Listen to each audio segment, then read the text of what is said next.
Olá, ouvintes.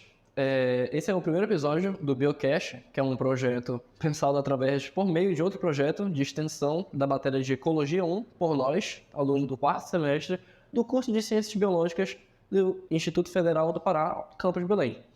Eu hoje estarei como seu apresentador, sou o Luiz Felipe, e junto comigo teremos outras discentes, a Maísa, a Jordana, a Marielle e a Camila, onde o tema do nosso podcast hoje será a eutrofização, como ela ocorre, as causas e os impactos da eutrofização para a saúde humana e para o meio ambiente. Agora, iniciaremos com a discente Marielle. Ela irá apresentar para a gente o que é eutrofização. Olá, ouvintes. Como dito pelo Luiz, eu irei falar o que é eutrofização. Pois bem, é um fenômeno que ocorre nos ambientes aquáticos e vai se caracterizar pelo aumento de nutrientes, principalmente o fósforo e o nitrogênio. É importante citar que provoca grandes danos no ambiente aquático, tais como mortandade das espécies que ali vivem e a proliferação de algas e cianobactérias. Tendo em vista que a Marielle falou o que é eutrofização, agora eu, Luiz Felipe, novamente, irei falar o que causa a eutrofização. Bem, esse processo ele pode ocorrer tanto por ações antrópicas, ou seja, por influência humana, ou por causas naturais. A diferença entre esses dois processos vai estar justamente no tempo em que isso ocorre.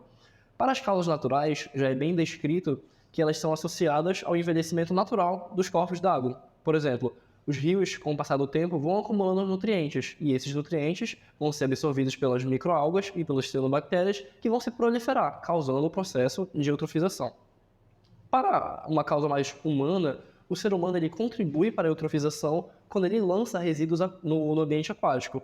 Resíduos esses que podem vir de esgotos domésticos, de indústrias ou pela utilização indevida de adubos orgânicos, que irão fazer com que as microalgas absorvam esses nutrientes e se proliferem, causando também a eutrofização. Podemos entender o que causa a eutrofização, só que agora também vamos entender com a nossa discente Maísa a seguinte pergunta. Maísa, como é que a eutrofização ela afeta o ser humano e o meio ambiente?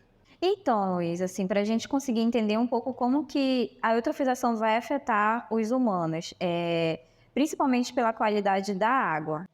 No caso, existem alguns micro-organismos, que são as cianobactérias, que elas liberam toxinas na água. E não afetam só os humanos, afetam também outros animais.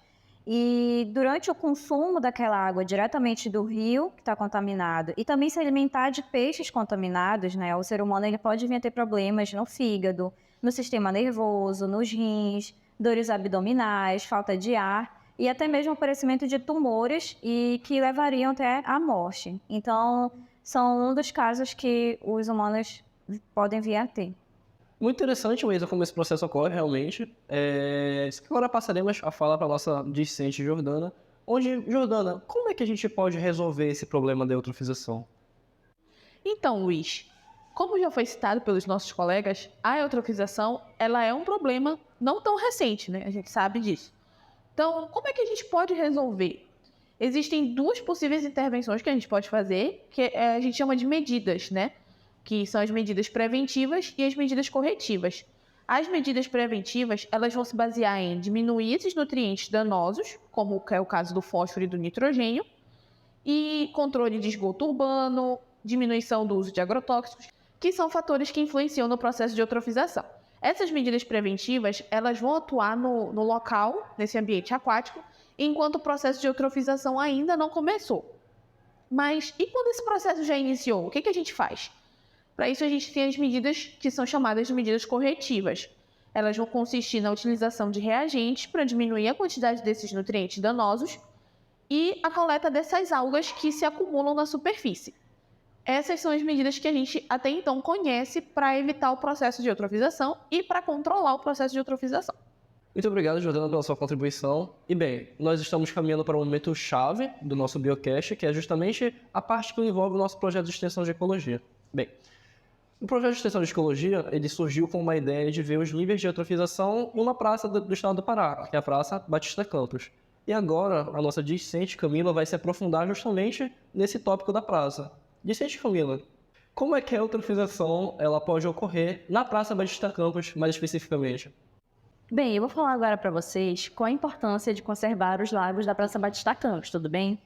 A praça, ela se caracteriza como um patrimônio histórico e também um espaço cultural, a qual os visitantes eles podem desfrutar do lazer e também aproveitar para realizar atividades físicas. Inclusive, eu gostaria de citar aqui que, segundo o IBGE, lá para 2005, a Praça Batista Campos ela ganhou o prêmio de praça mais bonita do Brasil. Entretanto, atualmente, o que a gente pode observar? Ela se encontra em uma situação muito preocupante e que merece bastante atenção. Por quê?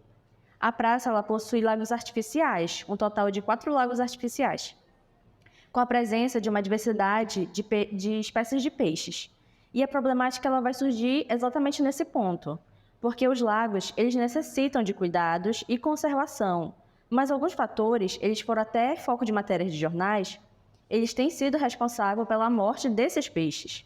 Nesse caso, foram citados alguns desses fatores, que seriam eles assim, a grande quantidade de folhas das árvores, que elas caem no lago e, de tal forma, elas acumulam a matéria orgânica, além também do descarte do lixo e pouco aporte de água para a renovação. Aí o que acontece? Vai diminuir a profundidade do lago. Portanto, todos esses fatores, eles acabam contribuindo para que ocorra esse processo de eutrofização dos lagos da praça. Bom, gente, essa foi a minha contribuição. Muito obrigada. Muito obrigado pela sua contribuição, Camila. E bem, nós estamos caminhando para o fim do primeiro episódio do Biocast. Hoje, nosso tópico principal, nosso objetivo, era justamente apresentar sobre a eutrofização e, mais especificamente, qual é a importância de preservar e como ocorre a eutrofização na Praça Batista Campos, localizada em Belém do Pará. Muito obrigado pela atenção dos ouvintes que estavam aqui presentes e fiquem com Deus.